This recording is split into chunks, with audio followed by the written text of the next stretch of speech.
Oh no, boys and girls, we're live with the weather report for March 8th, 2021.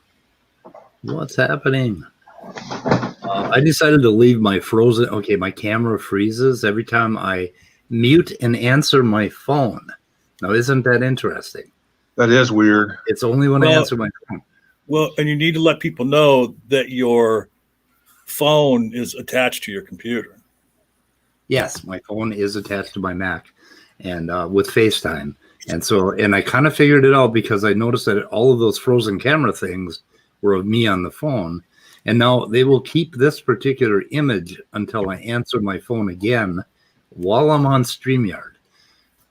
Otherwise, like a month from now, the same image will pop up. And I think that's kind of cool because that's Loki. That's the cat I did not eat. Oh, see, I thought you grew a beard overnight. No, that's actually Loki. I was trying to grow a John Maddox's cojones beard, but I failed because the cojones just aren't, they aren't there, man. Just aren't there. Actually, I think that what John Maddox does, he doesn't actually have a beard. He wears a merkin on his face. So Brainbug is telling me that my intro is great. So he's complimenting me on my intro. Yeah, I think isn't he complimenting himself? Well, kind of. So again, you were reading something and didn't hear what I said. Like I said, John Maddox doesn't actually have a beard. He wears a merkin on his face. Okay. Speaking of which, I got an interesting email today. I have never seen anything quite like this before in my life. And let's see if I can find this. This is amazing. It was about... I think it was about something to grow your dick. Savage Grow Plus Manhood Gains is the name of the thing, right? What the fuck do you mean you've never seen that before? I pretty much wet out most of that crap that they send old people. Like that fucking, what is it, ARP shit or whatever it is. AARP. Yeah, if you take the time to tell Google, fuck off, quit sending me this stuff, eventually you can train Google to only send you certain stuff, but I don't know how this one slipped through. But I mean this is pretty incredible. I want to share it with everybody. Yeah, but what I'm trying to make you understand is the supposed penis growing pills have been around for decades and decades and decades. Well, no, that's not what this is. Okay, This dude is crazy, but what a secret he discovered. He took his wife to a remote African island to negotiate with the tribe elders, including 3 African priests, the sacred secret to gain 6 inches on his member. But they needed something in exchange. This guy's wife. Don't worry, it was just for a short period of time. Oh, well, yeah. I mean, that makes it okay. But what followed after, it's wilder than anything you'd see on the craziest rated movies. The dude actually documented everything here. His wife came back with his wife happier than ever and 6 inches more on his manhood, and says he'll gladly go back just for fun. He said his wife asked him to share the whole thing with the world. Apparently this turns her on. Well, it's for everyone's benefit. And now I'm not going to click on this motherfucker unless I'm ready to air gap my computer and throw it in a hazardous waste dump. So if anybody, I could forward this to anybody who has the cojones to actually click on this fucking thing, but I'm not doing it. It's like, what is this shit? To unsubscribe? What have I subscribed? What are you talking about? What is this shit? Yeah, I wouldn't even click on the subscribe button. Is not a good thing. Huh? Member clicking is not a good thing. You'll be probably infected all over your house, your TV, Right, your microwave. You hit that link, and then from that day forward, anybody that steps into your house will have chlamydia. That's something. I don't know. That's the stuff that horror movies are written about. Or they'll lose 6 inches of their manhood. Well, and then the funny thing, they took his wife. It's like, so the guy basically went over there and his wife to get cucked. Okay, what the fuck does that say about males if that's what you call your manhood? You know, it's like, what if I were to call my anus my manhood? I mean, what the fuck is wrong? What the fuck is wrong with American males? Or maybe males in the world? I don't know. I think it's spread far and wide. But, I mean, my manhood? Give me a fucking break. Okay. It's like, I know you guys are young and you still fucking think funny, but you'll get over it. I'm just surprised that this is the topic you started your show with. Oh, well, the topic I want to start my show with is tomorrow, Tuesday and Wednesday, there will be no weather report because I'm going to get the chip installed in my arm. So the Gates chip. And I'm hoping that our production values will be fucking really finer than ever after I get the chip. I should be able to control StreamYard from my arm. Yeah, basically you could probably stream from any place in the contiguous United States, like on top of mountains, in the middle of lakes, things like that. Yeah, as long as I thought you were pointing out the fact that you won't be on air tomorrow or the next day is why the production values are going to increase.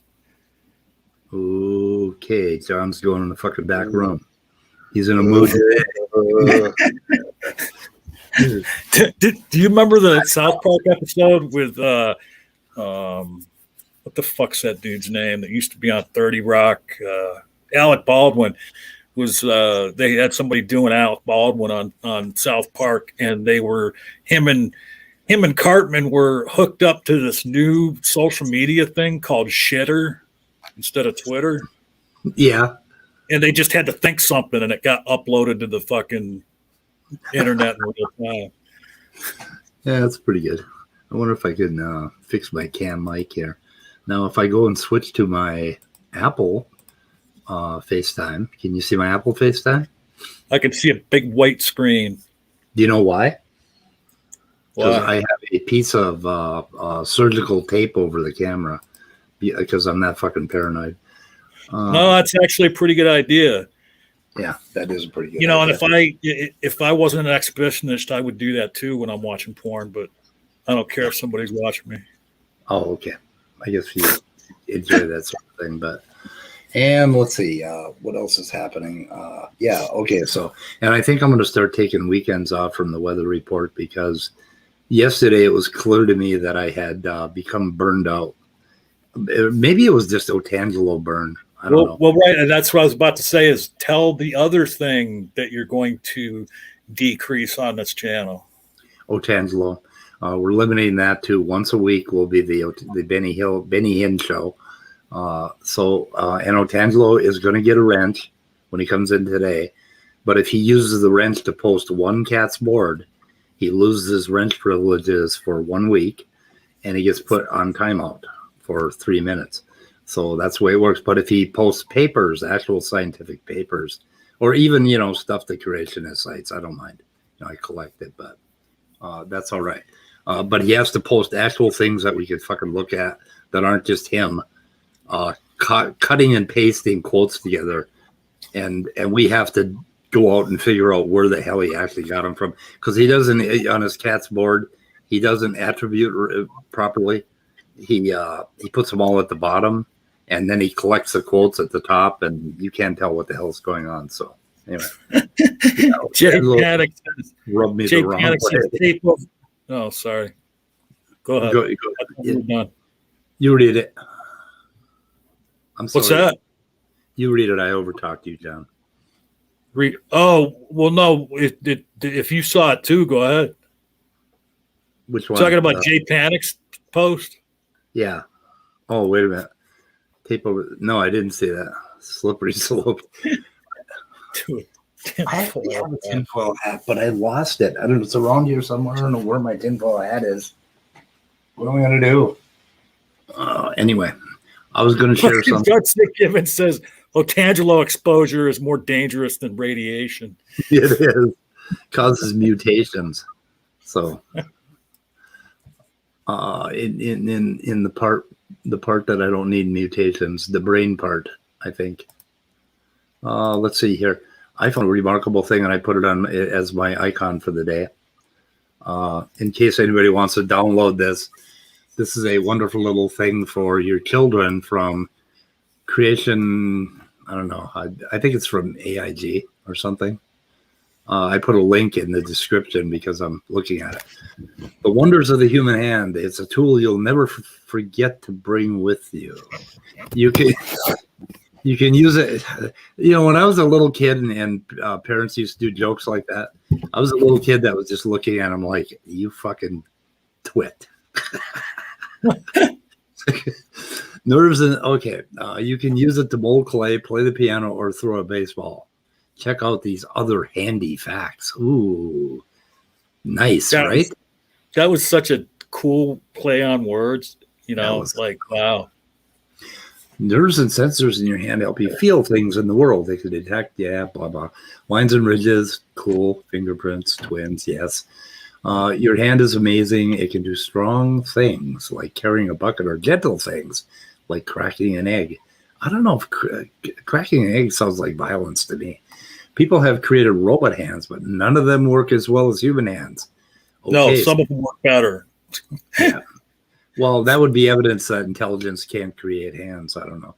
Only our creator, the Lord Jesus, is wise and powerful enough to decide our incredible hands. They got to throw that shit in there. And then they have a little handcraft stuff. They have a little fingerprint drawing thing, gather strings. Oh, that's pretty innocuous. Okay. I mean, so that wasn't good. Yeah, the hands are so great that they gave them to primates and raccoons. Yes. Yeah. And mice. So didn't God create the animal? Did he create the animals first and then humans, or what did he create? Didn't he? He created Adam first, then Eve second, and then. No, I thought he made on the sixth day.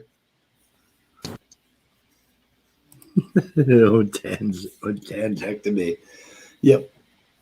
Weeks of therapy is what I need. Oh, there he is. It's Otangelo. Where? He just joined. Oh. Just now. I'm just so late. Otangelo, just remember, if you get your wrench back, you can only post links, not cat's board. Yes. Yeah, we have the rules. I'm hoping he saw those rules.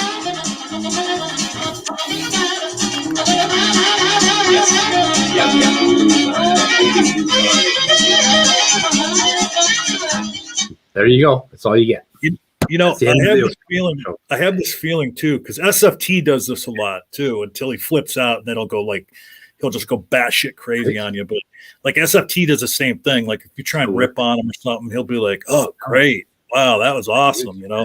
And I think he told Otangelo to respond that way. But like Otangelo, I think, is regretting having tried to be all cool about it. Otangelo to respond that way. But like Otangelo, I think, is regretting having tried to be all cool about it. Otangelo to respond. Son of a bitch. Ah, God, I'll tell you. I need finer control over my audio. There's those production values again. I know. Okay, I got to unmute the Benny Hill side, right? I got to switch from my headphones sometimes to my speaker. Then I have to unmute Benny Hill. And then it turns out my fucking audio is playing on my YouTube channel, and I didn't know it, and everything unmutes, and my life is a wreck right now. I think it was yesterday broke me. You sound kind of like a 14-year-old girl. What? My life is a wreck right now. My life is a mess. It's like, look at this. Look what you've done to me. Anyway. Yeah, I kept coming back around the room. Hey, Speed, you feel like saying anything now? Nope. I have no interest in this at all. And then you can mute again. Yeah. I'm telling you, I just couldn't do it yesterday. I don't know. Well, what the fuck was it? Could anybody recap? Weren't there some like biblical arguments leveled against? All right, here's the recap. Otangelo came into the room. said nothing new, and got the same responses he gets from everybody. Yeah. The end. I heard some interesting biblical arguments or something going on from Peter and stuff. I don't know, but what? But then it's just the usual shit. I'm not sure what they were talking about. Oh, they were talking about, I don't know. Fuck it. I mean, I guess the only different thing about it was that CRISPR was in here when he doesn't really come around that much, and he, maybe said some stuff that we haven't heard before in response to Altangelo. But Altangelo pretty much sticks to the same topics. So if you've heard Altangelo engage like 10 or 12 people, you're not going to get anything new out of him by watching him engage anybody else. Right. Yep. And what else happened yesterday? Let's see. He says, "Where's my wrench?" Oh, goddamn, I forgot to give him his wrench. Let's give you your wrench now. This is your probationary wrench. Any links to Cat's board will get you timed out and 1 week off without a wrench. Okay. Papers only, Otangelo. And, and like I said, I don't mind if you link to creationist sites. That's fine. If you want to link to sources. And you can link to as much porn as you want, too. Oh, John?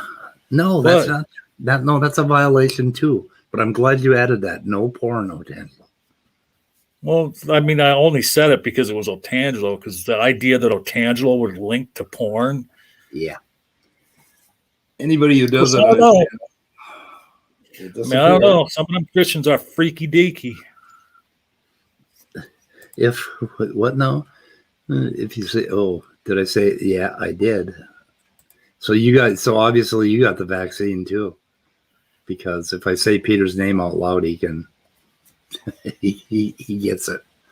Let's see. I was going to share something, but then I have other stuff to do. Anybody else have anything that they would like to discuss about things that happened yesterday? In the YouTube sphere? I didn't really see much yesterday. I watched movies and stuff. Yeah, just as well. I agree. I can't even think of anything else that happened on YouTube yesterday. Yeah. I did see that Nick of Time movie that John was talking about, and I did see that scene he referred to or tried to pull up on YouTube. So it was a good movie. I was surprised I hadn't seen it before. Yeah, I mean, that's a really young Johnny Depp in that movie, huh? Yeah. Yeah, he hadn't quite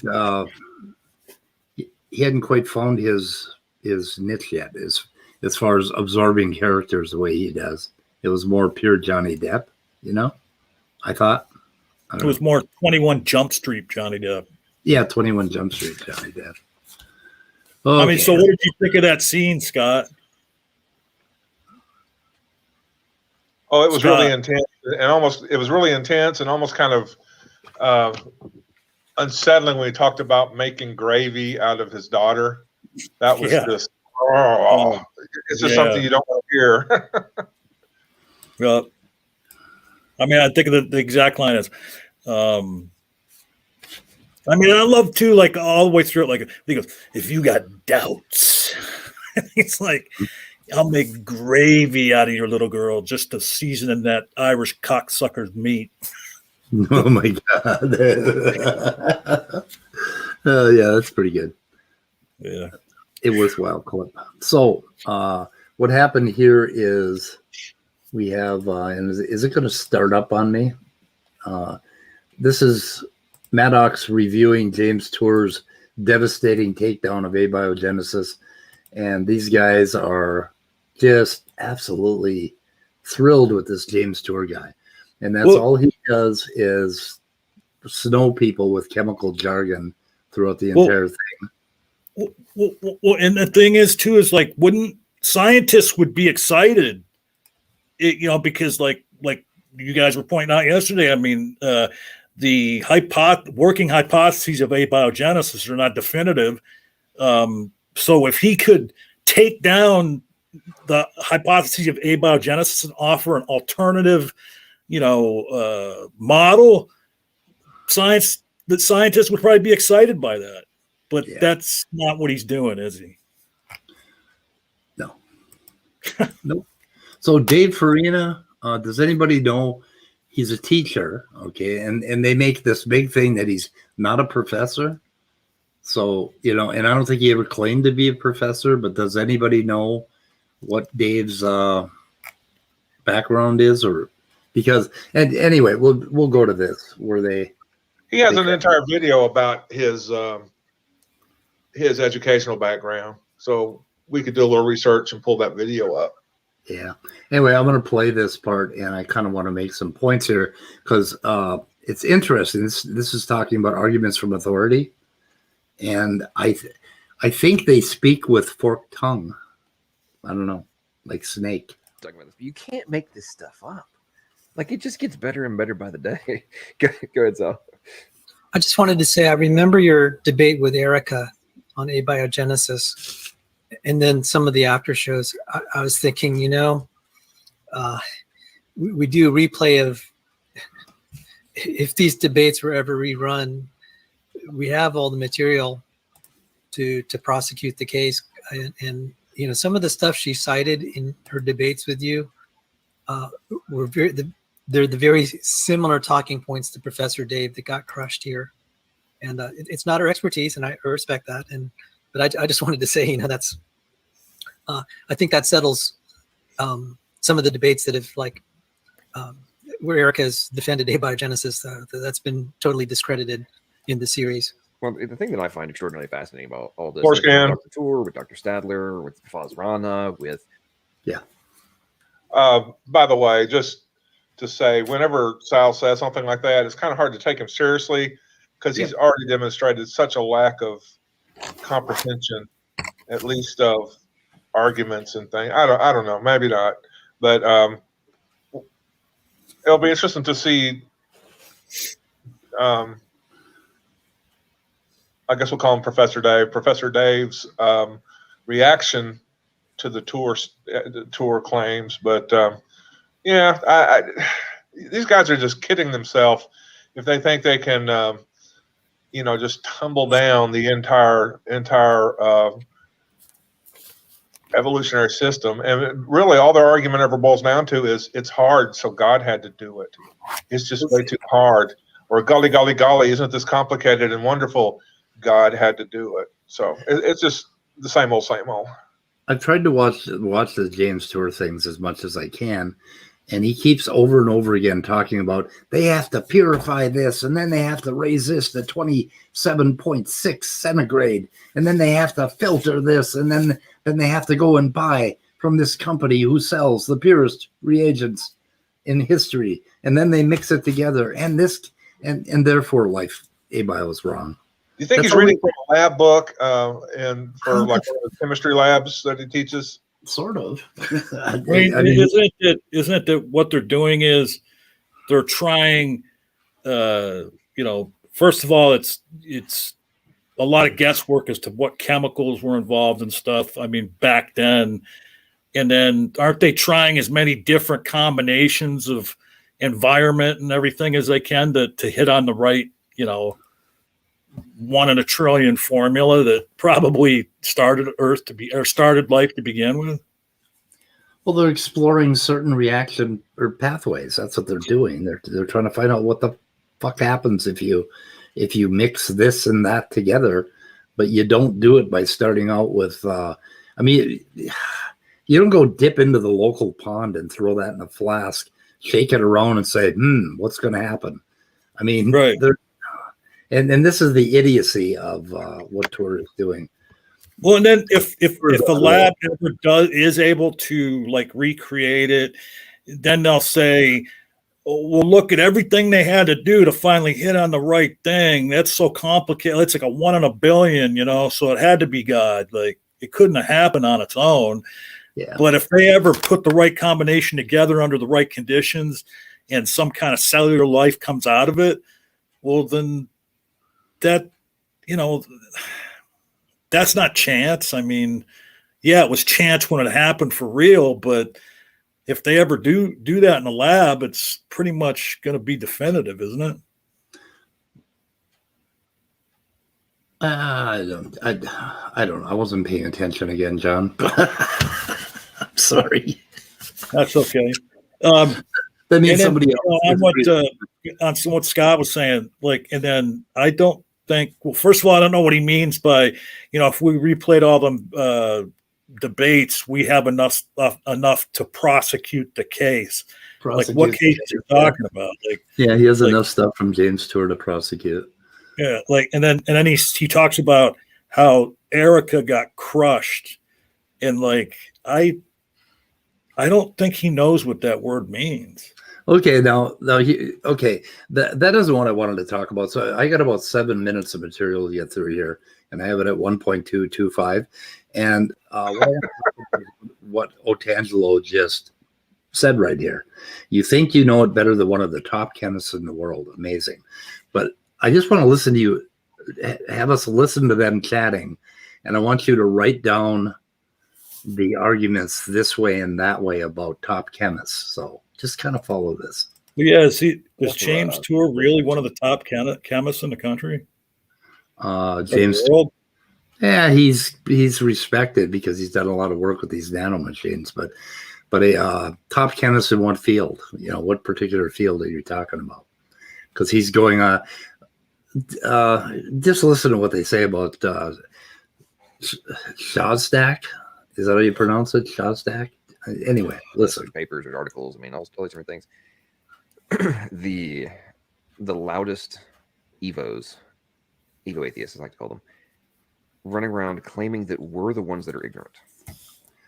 And in no way, and they talk about credentials, and you don't have this piece of paper, you don't have X, Y, and Z. And it's like, look, I don't claim. I am not making the claim that I am the expert. However, okay, so he's talking about it's okay not to have credentials, right? That you could still make comments on this stuff. And Otangelo just said, you think you know better than the top chemists in the world. So Otangelo's saying the opposite of what John's saying. However, the evidence only continues to support the positions that we're taking and to further provide proof or proof in the evidentiary sense, only continues to show that and support the position. It's not making me I'm not having to retreat from the positions. I'm being able to become more aggressive. I'm using myself, just speaking rhetorically. We all can. While we're simultaneously being told that. All right, so they were talking about this the other day too when you were showing a video. Like, did I miss like some big news in the science world? Like, was there some Nobel Peace Prizes, or handed out that I missed or something? I mean, yep, that's exactly it. Yeah, to get the Nobel is a bit overplayed. I'm trying to catch up with Chad here, but I'm going to do a bad job, guys. But yeah, I mean, all the evidence. You're talking as if it's been definitively shown that their model's right. The model that they've never given us is right. Right. And I want to know where that's been shown other than on creation.com and AIG. So anyway, it's kind of cool here. That we're the ones who are believing in God of the gaps, et cetera, et cetera. And it's like, you don't even know, per your own admission, you have most of them, per your own admission, you haven't even gone and researched this for yourself while claiming that I don't know what I'm talking about. And then somebody, experts do come out and they're like, well, yeah, we do have that problem. Oh, well, that is true too. Well, yeah, we haven't solved that either. And it's like, well, we've been being told that that's solved by all these loudmouth people running around claiming that we don't know what we're talking about. So which one of us? So are you like me? If you agree that we haven't solved X, then why are people who supposedly support you claiming that we have? Where is it? Yep. And flip it over. What qualifications does Professor Dave have? He's not a professor. He doesn't have the qualifications to make the claims that he's making, but they'll believe him because he says what they want to hear. And here's the thing. I don't have it. Well, of course, I don't run around calling myself a professor.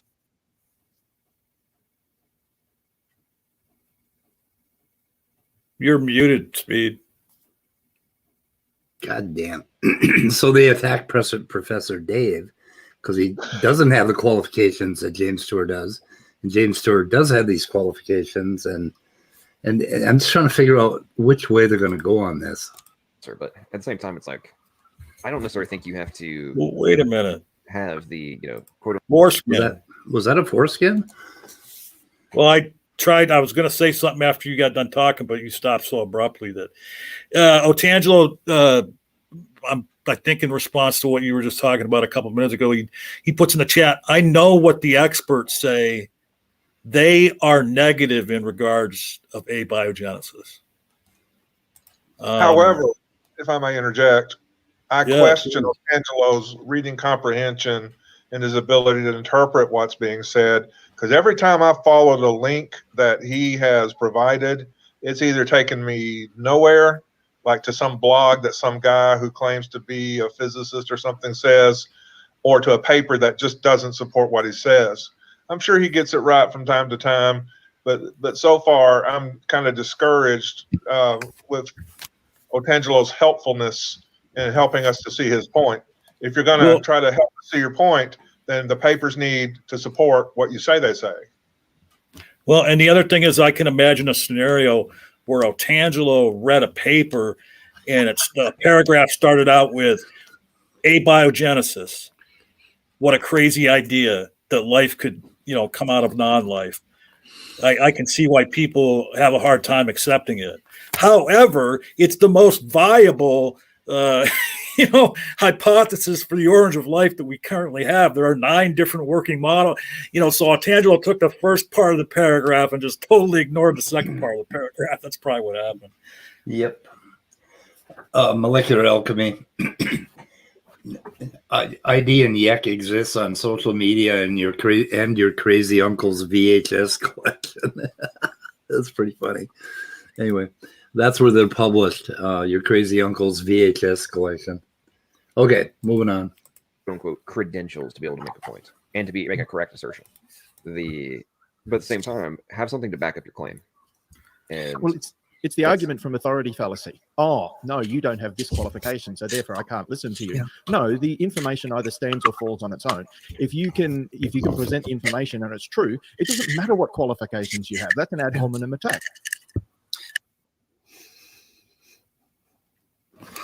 You're muted, Speed. I keep muting. Okay, it doesn't matter what qualifications you have. That's an ad hominem attack. Okay, so now let's go on and listen to Sal. What has been heartening is that there's been a change in kind of the upper tiers of academia. People like James Tour. A lot of people don't know the name in the United States, Marcos Eberlin, who had 200 PhD chemistry students. 200 PhD chemistry students. Eberlin has rubbed shoulders with Nobel Prize winners. He's very well recognized, like Dr. Tour. And so we have Dr. Tour, we have Marcos Eberlin, we have a Nobel Prize winner in Richard Smalley, who Tour worked for, and Tour was absolutely instrumental in Smalley's conversion. We have scholars like Rob Stadler, very senior scientist, changed Loratan, Harvard postdoc, Ivy League, and then just more and more of these chemists. So that's what is heartening, is that the right people in very high levels are just finally just fed up putting up with what they're seeing is just not right. So now Sal is saying credentials do matter, right? I mean, isn't he?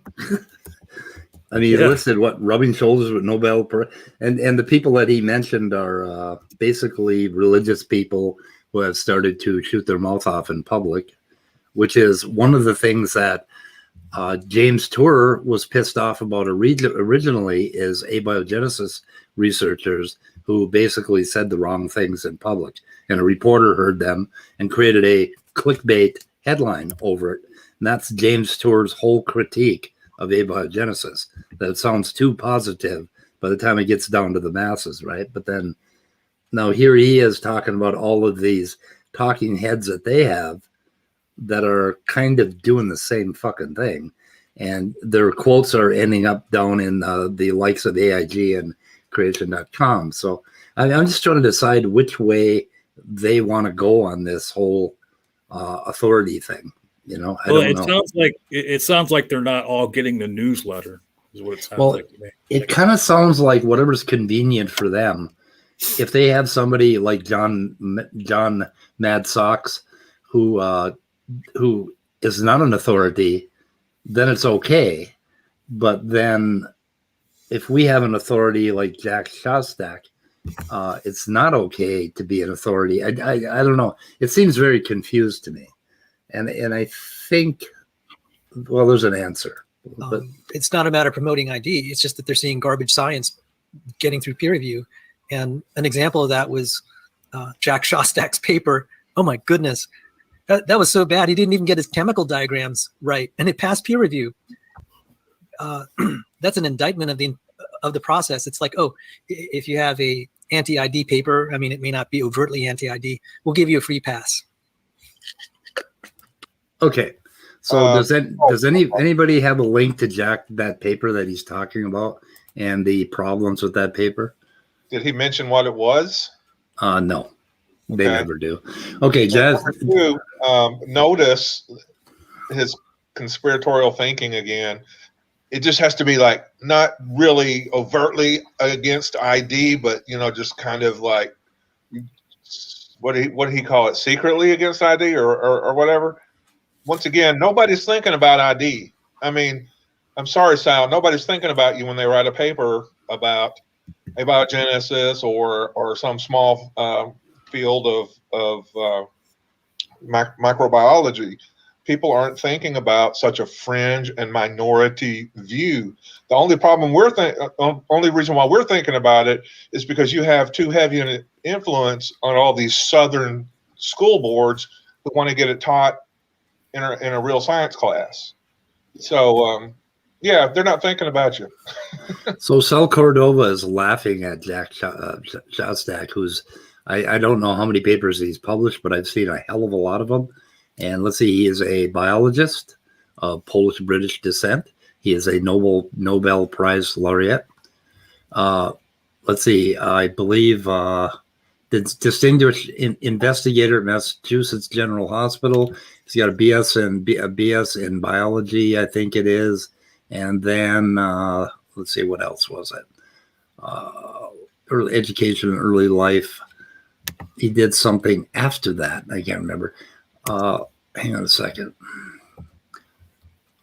I should have read this. Okay, PhD in biochemistry at Cornell University before moving to Harvard Medical School to start his own lab at the Sidney Farber Cancer Institute.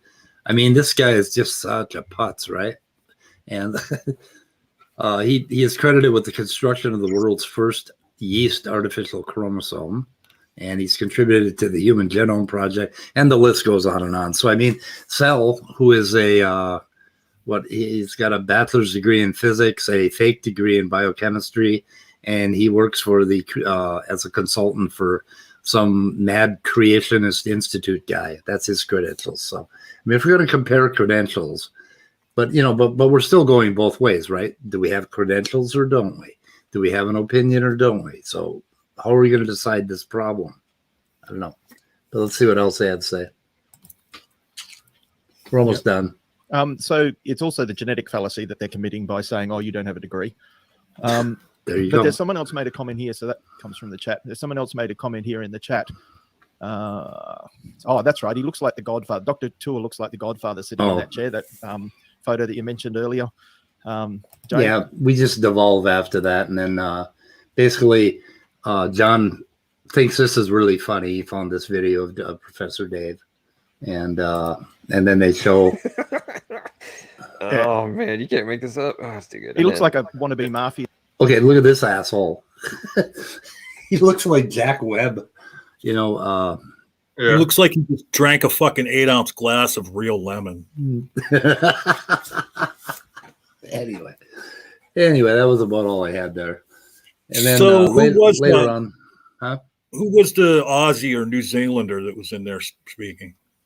Oh yeah, you got to listen to this motherfucker. That's George Bond. George Bond. Oh yeah, George Bond. Is it just me, or does it seem? Okay, when George Bond asks that, it usually is just him. Well, no, I mean, I thought it was the guy up there that with his shirt open that was the head. Oh, that other guy. Yeah, Graham Gold or whatever. I don't know. He's kind of new, so he sounds like he can rub two sticks together and come up with a conclusion. He's more so than this fucker. So there's a lot of idiots from down under, huh? Well, Graham Gold, I wouldn't call him an idiot. I've only listened to 3 minutes of what he said so far. I don't know him, can't judge him. Other than that, we'll have to listen to him. Orge says George Like Bond them- did a lot of work with SFT. Oh, yes, he does work heavily with SFT. George Bond is a professional. I think he's actually a geologist, but I'm not sure. Or at least he's read a lot of geology on the wiki. So Democrats, well, I call them democrats, are out to destroy America, their own country. Yep. Well, Absolutely. Yeah. That's always been the plan. Well, it's not a. Here's the thing: it's no longer conspiracy. It's publicly stated that they want to fundamentally transform America, destroy And the country. They're doing it. They're not even hiding anymore. I mean, like the bill they just passed. Yeah. Was it this morning or yesterday? I forget now. My days are blurring. But the with the voter, like basically, long story short, they're making massive power grabs with the obvious objective, which is to remove barriers to their ongoing maintaining power. I mean, they put provisions in there that not indirectly, not quasi, or could be interpreted to, that directly contradict the Constitution of the United States. I mean, directly contradict it. And what the fuck are they talking about? I have no idea. Okay. Yeah. This is the GOP that's trying to make fewer and fewer people able to vote, and then pretty much implicitly supported the insurrection on January 6th. Oh, they get into that a little bit here too. I was listening a little bit of that on the way. We might have speeded up a little bit, but they're talking about how their justices in the Supreme Court really let them down by compromising. I mean, they've already had, I think, 20 attorneys general of 20 different states have already issued formal statements to Congress that A, if it gets signed into law, they will formally challenge it, and B, they have zero intention of enforcing it because enforcing what? This is what gets me though, John. Don't they actually? Was that that Equality Act or whatever? Is that what got passed? Maybe that's what they're talking about. Yeah. Yeah. Yeah, Something but I really don't want to delve into their political views. They're it's not anyway. Let's go to Discord if we want to do that. I'll summarize. They're really disappointed with the two Supreme Court justices that Trump appointed because they didn't go along with the states. And they have evidence of ballots being shredded that they found yesterday in Arizona. And they found them in a dumpster, a bunch of shredded ballots. And what else did they say? They're very disappointed that their Supreme Court justices compromised, which is what these fuckers are supposed. It's why we have the Supreme Court. Wait a minute. So, some what? 1, 2, 3. So, some 5 months after the election, they found a dumpster with shredded ballots in it. Yeah. Gee, that doesn't Don't they ever sound empty their garbage in Arizona? right. Like,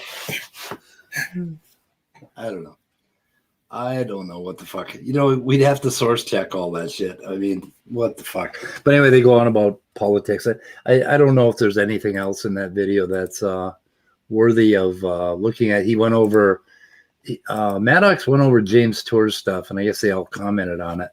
So it might be worth spotting around, see what they got to say about James Tour. Chiral symmetry breaking and PVD. I don't know. What the hell? What? Yeah, okay, I watched that part earlier. Yeah. Basically there's some evidence that chirality is favored, and I think Tour's comeback was that it was like 1 or 2% or less than 1% favorable. But if you have any favorability at all, then you could end up with a basically highly chiral solution. But we don't even give a fuck about that because there's more to it than that. It isn't just, it has to be the chirality that we have today. There's a lot of shit going back early on that, was basically mixtures that were not homochiral that created a lot of basically catalytically active possibilities. So it's a non-issue, I think, as far as So anybody. you can't delineate what happened. I can't delineate, but yeah. What's your premise? Yep. Eric, I don't know how early you got here, but when we started watching that video, they started out by talking shit about you. Yeah. But per your own admission, in any other context, and the premise delineated is that John Maddox, if he talked like this anywhere in any other context, would get his face punched in. So we know that, right? I mean, Per his own admission. Yeah. Well, I mean, and then like the thing is like somebody brought this up once. I mean, it's the theory that like, yeah, I mean, he's a dick for sure, but like the sound of his voice, that just might be the sound of his voice. You know what I mean? That might not be. Yeah, I know. He's so condescending and shitty all the time when he talks, but I can't imagine he's in that mode all the time, every day. You know. Well, I think he's 6'2". He grew up with siblings. He probably knew how to paddle a ball when he was a kid. So he probably, rose to the top of the alpha cream of the crop in his local high school. And somehow he adopted that way of talking. But I mean, that way of talking isn't just the voice. It isn't just his God-given voice. You had to add a little bit of fucking attitude in order to get a person to talk like that. So. Yeah. Where's my feelings blending chemistry? What? Okay, Ed, I forgot, Edward. I forgot what feelings kept blending chemistry stream. Oh shit! Was that about the love chemicals and all that stuff? I would have to do a hell of a bit of research on that, but yes. Okay. I'm not sure if that's what he's talking about, but I think he might be. But anyway, so I don't have anything else today. So anyone else wants to come in and fuck the room up, I'm going to put a link out here again, and Just everybody can. Huh?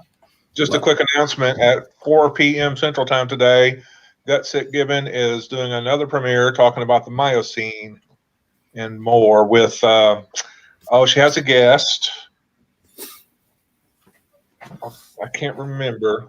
Maybe Erica will put it in the chat, but she'll have a guest on there as well. Why is Erica not promoting this? We want to see. Well, I already put a link to it in the chat. Oh, you did? Okay. Yeah. Blatant self-promotion. We need more of that here. Okay. So let me check. I didn't even know about this. I will get a notice. One of her professors in about 3 days. I think she's doing a talk with that one. I don't know the name though. Okay. Otangelo's in the back room. When I said come in and fuck up the stream, I'm not sure if that's what I meant. What do you guys think? Gutsick Gibbon says to Brainbug, I heard your alpha numbers are directly proportional to how often you use the words soy and cuck in your normal everyday language. Ed, you're still playing in the background.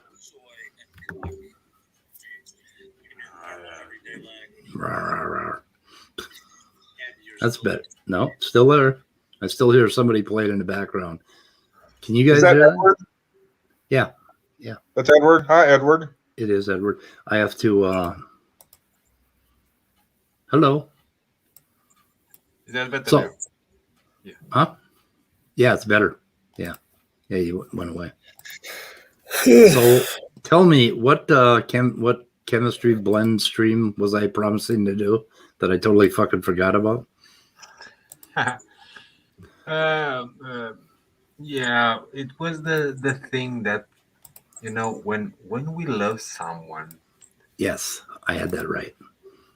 Yes, some chemicals in our body begin to fuzz, to boil, to connect, and stuff like that. And how do we know exactly when someone loves us, and it's not just PMS syndrome or I don't know, full moon or just broccoli for dinner. Well, that's a really tough fucking question. Isn't it? Yeah, you get a dose of this amphetamine-like chemical when you have a crush on somebody, right? And crushes are very, very powerful, and they will bond you. And I mean, you can take her to dinner with your family, and if she shits on the carpet and axe murders your entire family, you will say, "Ain't that cute?" I love the way she axe murders. She's just so cute. I love the way her lip looks when she axe murders somebody. I mean, that's what that drug does to you, and and what it's meant to do is to bond us together. And within that time when that chemical's active, you're going to bond like hell, and you're going to form some of the strings that become a long-term "I love you" kind of relationship, right? Half the time we get them home, and I'm not going to talk about my relationships. Okay, I don't want to.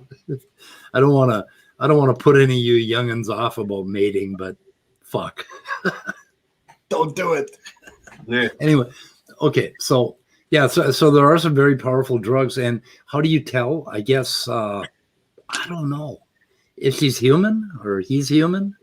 And you guys get along. And you have shit in common, go for it, and find out where it ends up. But know that within 3 months, that shit's going to wear off. And that's when you're really going to have to start to grow the fuck up. You know what? Yeah. This is the second time I've heard about the 3 months period. Yeah. After 3 months, shit will go wrong or better. Is that true?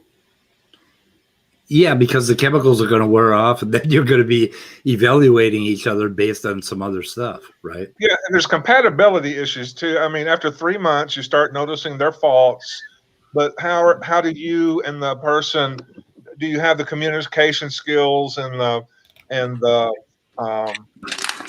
level of, I don't want to say acceptance or just do you have the ability to work through those? Or does it become such a point where you're always angry, always fighting, that it's best not to be together anymore? So well, it's all about personal growth. Well, she's married, so what should I do? Is she married to you? No. Okay. Now, now here's the thing about that. Now, I'm an old man, and I've been through this a number of times. If she's married, you better hope that her husband is a good shot so that he doesn't wound you and leave you suffering. I always, you want to, yeah, okay. You take my meaning. All right. Yeah, the other thing is, oh God, we should, if you hang around after, I can tell you some stories, dude. I bet. Yeah, some cautionary tales and some, some remarkable kind of romantic tales too. But, I think. On the other hand, she claims herself as a polyamory kind of girl. Oh.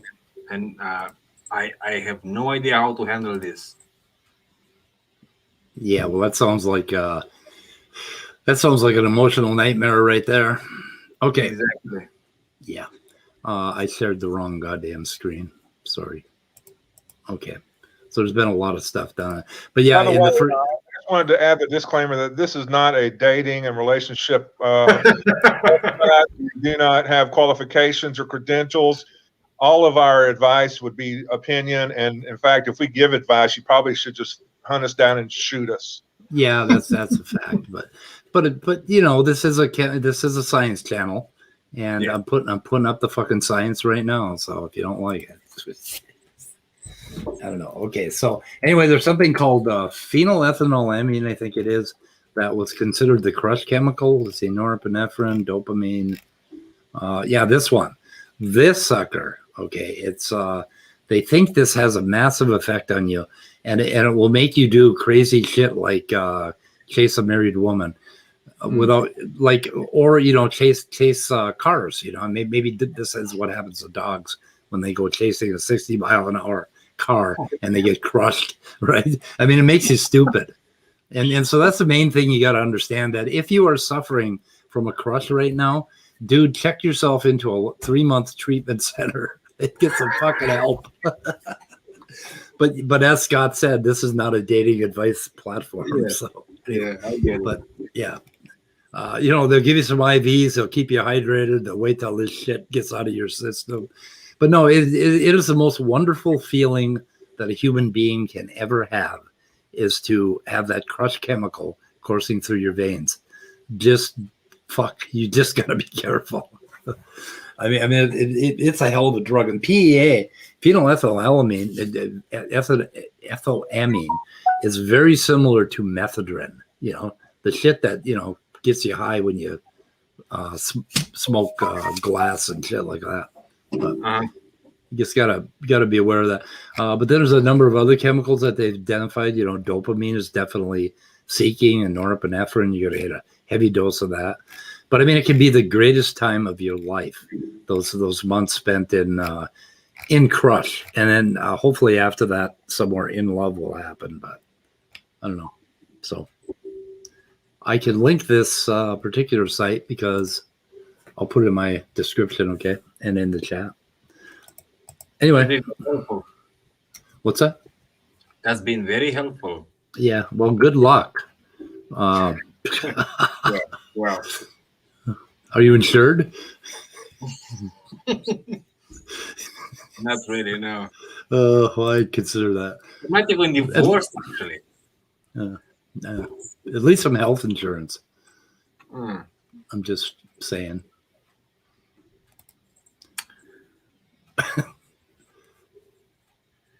But if insurance companies know that you have a crush, they won't give you life insurance. That's for goddamn sure. Yeah, it's a pre-existing condition. I don't have a life insurance. Do you? Me? No, actually, I don't right now. I'm not paying for that shit. My kids can pay for that shit. For a while, they were. Oh, okay. When I first sobered up 14 years ago, they bought a $300,000 life insurance policy. And they paid like, I don't know, $200 a month for it, right? And they looked at it as a good investment. But then I kept living. I didn't die like they thought I was going to. So after about 4 years, they said, "Fuck this shit. This son of a bitch is going to live forever." So they quit paying for it, and I wasn't going to pay for it. It's their problem. Kids. Okay, I'm putting both these things in the description. Got 2 articles on it. Yeah, like when my kids were young, one of the things I did was take them aside and explain what that was going to feel like, that crush and those chemicals. And they were about 13 years old. One of them came downstairs and said, Dad, I think I got that thing you were talking about. And he did. And my sons were able to rationally get themselves through it without doing anything too crazy, because I warned them as a parent in advance that this is going to happen to you, and, enjoy it, man. Enjoy it. Like I say, probably the best times I ever had in my life were being in love in this first few months, whatever. By the way, as of today, I'm an uncle. And congratulations. Thank you very much. Cool. That's right. And your job is to subvert everything their parents are trying to do. Exactly. You need to provide the candy and all that. Spoil the hell out of them. That's right. Be the spoiling, subversive uncle. Yeah, and take them aside when they're about 10 years old and tell them what's going to happen to them when they turn 13. and you will be able to speak from experience, which is a good thing. Right. When I was 13, I was in the library, in my school's library. Yeah, I was too, but there were some girls there. Yeah, that's why I was there too. To be fair. Yep.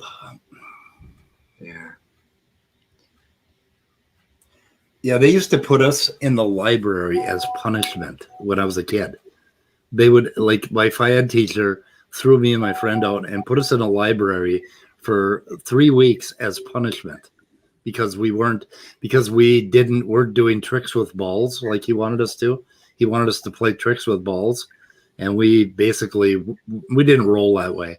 So he put us in a library as punishment, and it was like we were so fucking happy for 3 weeks, and then it came time to he called us into the principal's office, and me and my friend Mac, and he said, you're gonna shape up or ship out or some fucking talk, and then he said, if you come back to class and you can do as I tell you to do, or you can spend the rest of the year in the library. And my eyes lit up like saucers, and I said, yes, that's my option. My friend unfortunately had strict parents, so they wouldn't let him. So, but anyway, that led to me becoming a high school dropout, actually, because I would have had to retake gym class, and I refused on moral principles. Gym class were the worst in my opinion. Yes. Yeah. I was the religion classes was mandatory in my school, and because I was a Jehovah's Witnesses, I refused. I refused to attend them. So I've been sent to library, which was perfect. Yes. Yeah. Heaven, right? You went to heaven. Exactly. And my first book that I got from the library was Eric von Daniken, the Chariots of God, which is not the book that you should have to. I read his book back in the 70s when I was a kid, and I was so disappointed when I found out it was all BS. But yeah, von Daniken. Yes. Does everybody know who we're talking about? Eric von Daniken, the Chariots of the Gods. Aliens came down and basically started all the civilizations that we know of. That's right. He's the father of all the flat earthers now, I think. The continent of Mu or Lemuria and stuff like that, and even the Hollow Earth, which is a better theory than flat Earth. Anyway, that was Edgar Rice Burroughs, wasn't it? Yeah, I think so. Journey to the Center of the Earth. Yeah, I read some of those when I was really young about the people that lived under the earth or whatever. He was a good science fiction writer. I remember I read all the Tarzan books and everything. They're kind of problematic today, I would imagine, but they're. We used to watch Johnny Weissmuller as Tarzan every Saturday night. Me and my friends, they'd stay over and we watch that. Then we watch Shock Theater on Friday and all that shit. But Johnny Weissmuller's Tarzan was quite the thing. Pretty amazing. Those were the days. Those were the days, yes. And I think, for black and white movies and black and white shock theater, the original Frankenstein and werewolf stuff and all that crap. Pretty cool. And then Saturday Night at the Movies came out in living color, which was something else. And Bonanza. Yeah. What's Bonanza? Huh? What's Bonanza? You don't know Bonanza? No. It was a Western. It starred Lorne Greene, Dan Blocker, Michael Landon. Yeah. I can't remember the other brother. Yeah. Oh, they kept having new brothers every once in a while. It was kind of weird. But yeah, it's just a Western that lasted forever from the 60s into the 70s.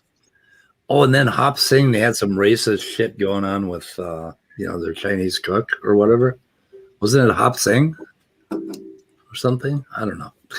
That was his name, Hop Sing. Yeah, that thing. Yeah.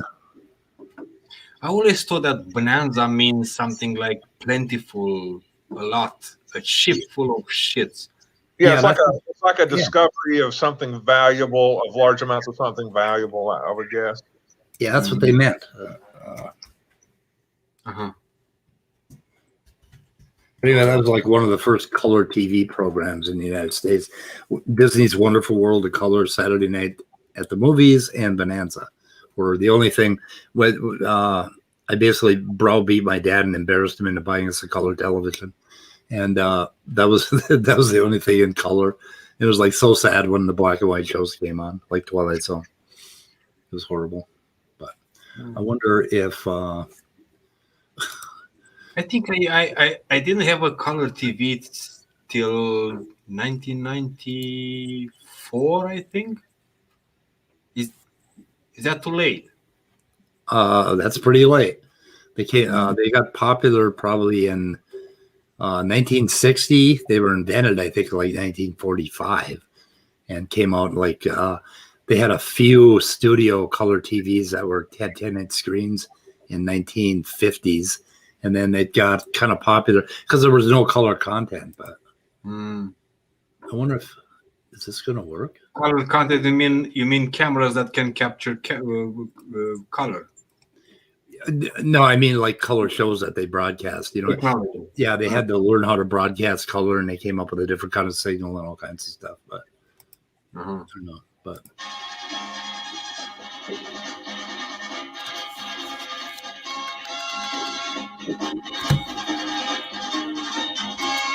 that's Bonanza. Anyway, I'll probably get a copyright strike for that shit. Just that much. YouTube's so greedy. Copyright is fashionable now. Oh, it is. Yeah, everybody's striking everybody. What I'm waiting for is between the creationists and the atheists when we start striking each other. Yeah, I don't know. There are some that, like for instance, Standing for Truth. If you do anything with him, he puts it on his channel, and he clips out all kinds of things, and maybe he deserves a little pushback, but I don't know. Peter's pretty mad at him. I mean, a lot of their content is copyrighted. Yeah, I wonder how many copyright. I know Praise gets a lot of copyright strikes. I'm not sure how many. By the way, you guys, what do you think of Jordan Peterson? Jordan Peterson has flooded the internet with 240 hours of lectures. Yeah, a brilliant opportunist who made a fuck ton of money by basically pissing off everybody in Canada. So he woke up from a drug-dazed sleep at 3 a.m. and recorded something about some bill they passed in Canada, and immediately became an overnight sensation. And he was billing, I think he said he was making like $200,000 a month at some point very quickly. And he just rolled with it. And when you look at him, I think the whole time he was rolling with it, he was like, what the fuck is happening? But give me money. Yeah. Did you guys understand that Bill C-16 was in Canada that made him famous? Right. Yeah. Basically, they just came out with some, I don't know. It was worded so that I don't even know what it was about, but it was about gender, so it's something we only dip into carefully around here. But anyway, it was some sort of bill that didn't say what he said it did, and he made a big thing of it. And he admitted that he got up in the middle of the night and recorded this thing, and it went viral. and I'm like, and I'm thinking, how could I do that? What could I do that would get me viral? And then all I got to do is come up with some crazy ass theory about Christianity, where I kind of seem like a Christian to all the Christians, and I kind of seem like an atheist to all the atheists, but I never actually tell you what I am, but everybody gives me money. That's what I want.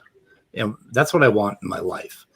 I want to come up with some crazy ass thing that gets everybody pissed off at me, or half the world pissed off at me, and the other half of the world shoveling money on top of me. That's what I want. That's Jordan Peterson in a nutshell, I think. Exactly. So exactly. You know, and he seems like a smart man, and he can put together a string of words. And I mean, I don't know. he could make like 8 hours of wisdom out of Pinocchio, which is amazing. There's Really? there's a podcast called Behind the Bastards. Robert Evans, I think, is the host, and he did at least 2 parts about Jordan Peterson. There might be a third, but you might go check that out. It's a funny, humorous podcast as well. So it's called Behind the Bastards, and it's on all your podcast outlets. Behind the what? I already forgot. Behind the Bastards. Oh, okay. Sounds like fun. Quite a few interesting topics that he does. It's hilarious. Yeah, but Jordan Peterson kind of takes myth and culture and puts a new spin on it. And if it weren't for the fact that he almost has to be abrasive in order to keep people pissed off, he actually might be worth listening to for a few minutes. But I don't know. He's interesting. I don't know. Other than that, I don't know. I haven't listened to more than 30 minutes of the man total. I think I listened to him talk to Matt Dillahunty. Was that it? Matt Dillahunty. Matt Dillahunty. We got a day. I don't know that I've ever seen where they talk to one another. Was it on his channel? Matt Dillahunty's where the fuck was his debates channel? No, it was well, he probably talks about it on there, but I can't remember what forum it was on. Cultural Marxism, which is basically a Rorschach test for conservatives. Yeah, that's kind of neat. That's a neat way to put it, Walker. Basically, conservatives will find something in what he says that harmonizes, and he's very clever about that. He's very smart. So. Very smart and very fuzzy in the same time. It's just a cloud of something that maybe makes sense, but maybe not. Yeah, and then that's what he means by the Rorschach test. To basically, a conservative can look at it and find whatever the hell message they want and support it. Listening to Peterson's words, which is you got to hand it to him. I mean, if he just did that accidentally, or if he did it on purpose, if this was, he actually planned this shit, pretty smart man. Because he got a lot of people behind him. So I don't know. Anyway, how many people have been arrested and imprisoned over Bill C-16 or whatever, or is it 616? I don't know. Yeah. Yeah, I'm guessing they're just, locking them up left and right in Canada. It's like, fuck. Any bill that allows for some comfort for people that don't fit into the fundy Christian mold tends to drive them crazy. I mean, anything that might help sort out some injustice or whatever. They don't like that shit. I don't know. Christians like to be awake. Oh, where the hell is this? Oh, this is great. Yes, my new feature, my new sub-channel. Yeah. Answers in relationships. Don't do it. Exactly. Yeah. Just say no.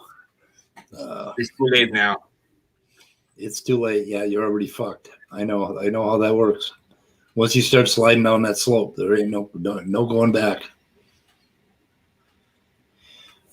It's like a slip and slide on a giant hill, and you pour a bunch of dish soap on it and some warm water, and you step off, and it's all downhill from there. But don't listen to me. I'm a little jaded. That's a lot to imagine. Yep. Kids, this channel does not promote abstinence for life. I'm just saying.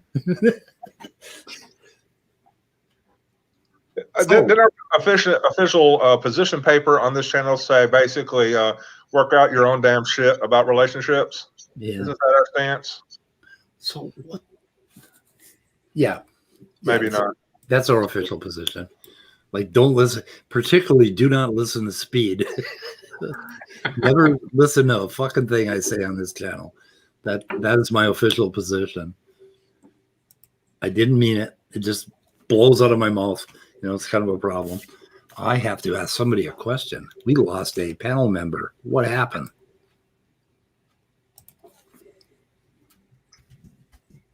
God damn it. Did we lose a panel member? Yeah, John, he said he had to step out. He says, getting called away later, folks. That was at 2:53 p.m. Central Standard Time. Oh, that would be in the private chat, which I never look at. Of course, I barely look at the public chat. So, anyway, guys. You know who we need to hear some relationship advice from? And that's Nathan Artwork. I think he could probably there you go. Elevate the level of discourse about relationships. Yes. With his viewpoint. Nathan, what is your viewpoint? He doesn't have one. He signs on and then he's here. I think I'm the worst one when it comes to relationship advice. Okay. I'm on my second marriage. Well, I'm already out of my second, so.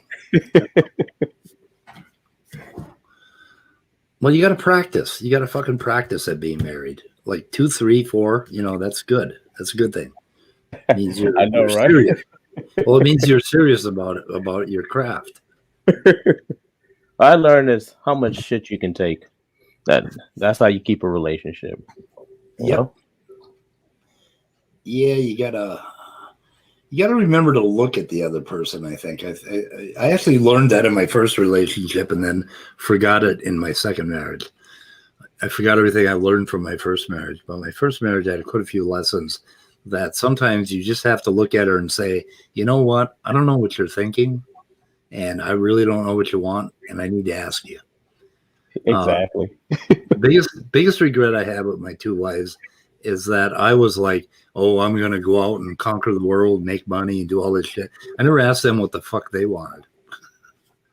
I just assumed they were going to, like, you know, I was supposed to go out and get rich, you know.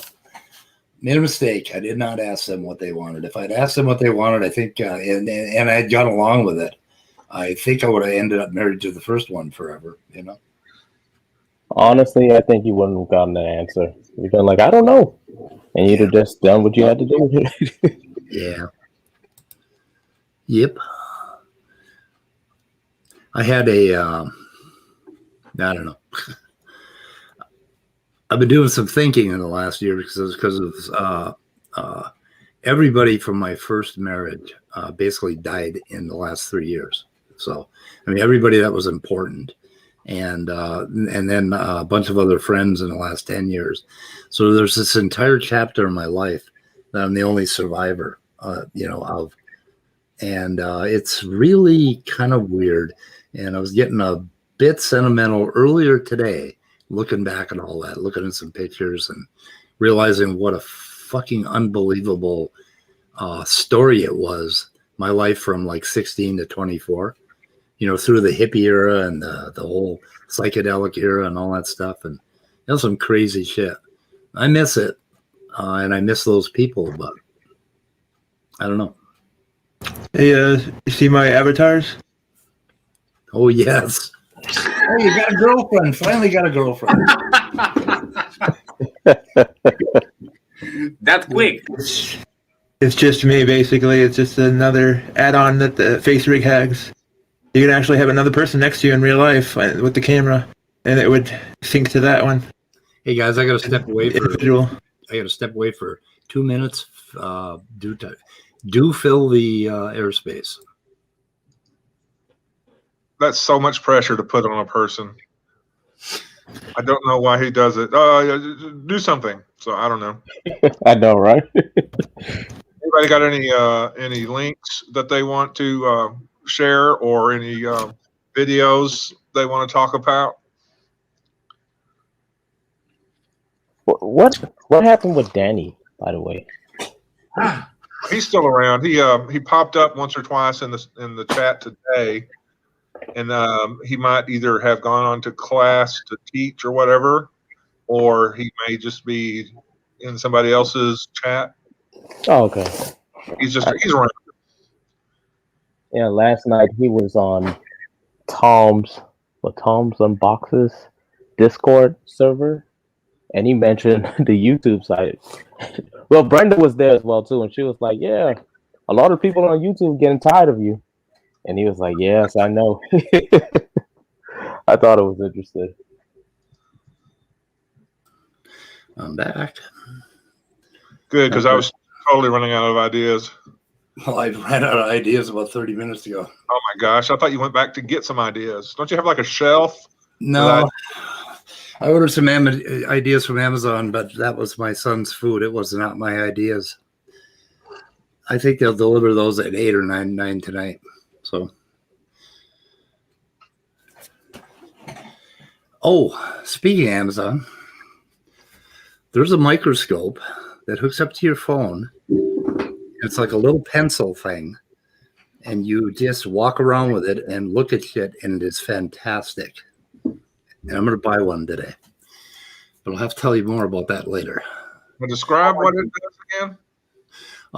Hang on a second, I'll find it for you. It's a microscope. It goes from like 3 to 1,000 power, which is pretty fucking high. And it costs about $40, and it hooks up to your telephone. It's the size of a small flashlight. And it's my friend brought one out the other day and showed it to me, and it is absolutely amazing. So it is called a wireless digital handheld microscope from, doesn't say the company. Let me go look at it, and I'll give you a link. Oh, there you go. But anyway, it's pretty cool, and it's got a little stand. If you're shaky, and it's $41 new, or $42. To be honest, it's $41.99. I don't know why they do that, but I just hit the buy now button. I'm getting one for myself. So you walk out in the woods and hook it up to your phone and look at it. Like he showed me his fingerprint, and we were looking at a spot on a car, and it was pretty incredible. Oh, discuss. There's about 6 or 7 of them on Amazon, so cool. Yeah. That's definitely one I would want to get on a trial basis in order to send it back if I didn't think it was that impressive. Like if you're outside and it's daytime, would you really be able to see anything, or is that something you're supposed to bring indoors and look at? Actually, it works. It had a little problem with the light, so we had to go in the garage. But I think if you shield it a little bit, you'll be able to look at it. So, hang on a second here. We have a video to look at and discuss. Let's see. Don't forget to share the video. Yes, I will. But I have to get it the right size here. I guess I better go theater mode. Let's try theater mode. And we shall share it. Is there sound? I can't do sound Nope. right. Huh? No sound. This is from Brainbug, naturally, and you'll see why. It probably has 8 of them. It's about as big as I can get it, I think. That's not a bug. Oh, yes. There's a bug on top. Yeah. Oh, for Mouse got caught in the spider web. Huh. Yeah. Well, it's very cool, but what does that have to do with the microscope? Well, Oh, he's got sound. Oh. I don't think there is sound on this. Anyway. Wow. What the hell? What is that? What is the mouse? Okay, it's lifting him up. Yep. Brainbug. I hear the sound. It's like real life people talking. You hear sound? Yeah. Yep. Yeah, that's background noise. Oh. Yeah, it's pretty weak. He's a spider. That's why Daddy doesn't like spiders.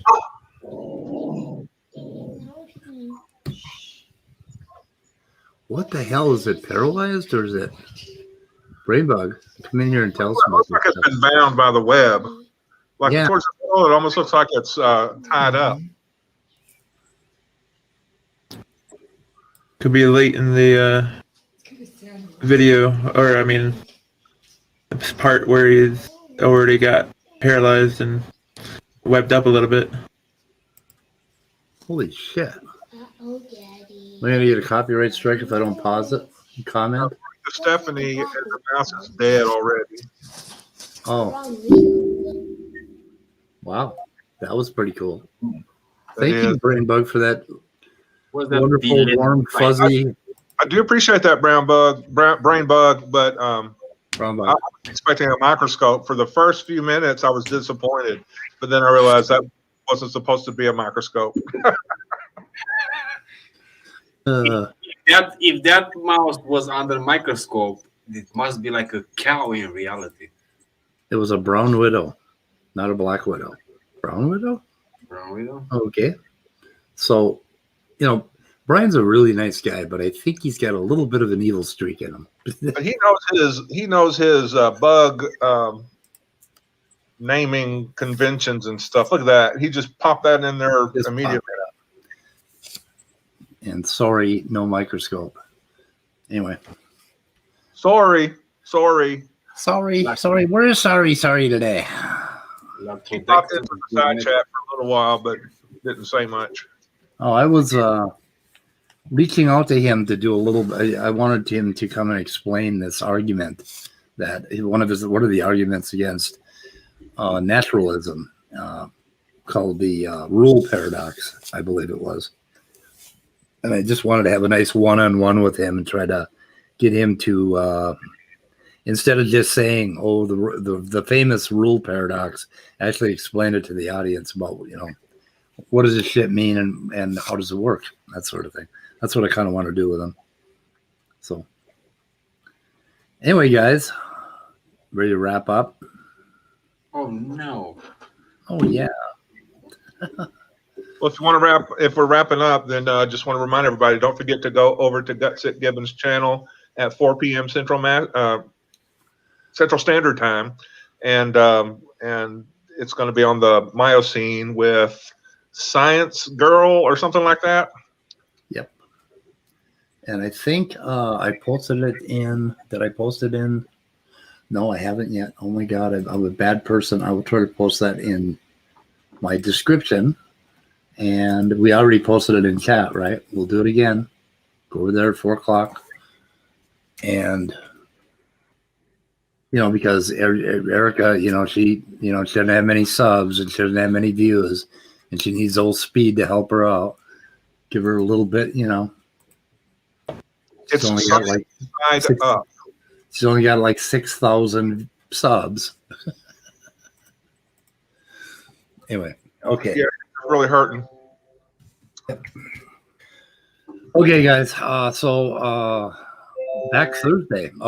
I might do something on Wednesday. I'm not sure. Tomorrow I'm going to be like driving to go get my chip installed in my arm, and they tell me that I may be tired on Wednesday, so I'm going to take a day off and should be back Thursday. But maybe I won't take a day off. We'll see what happens. So Is that anyway, the Bill Gates chip? I'm Speed of Pudding, Evotard. I am Speed of Pudding. I can't believe you don't know that. Anyway, ending the broadcast, guys. So anyone have anything they want to say besides that? Stay curious. Okay. Take care, everyone. Okay. And Goodbye, cruel world.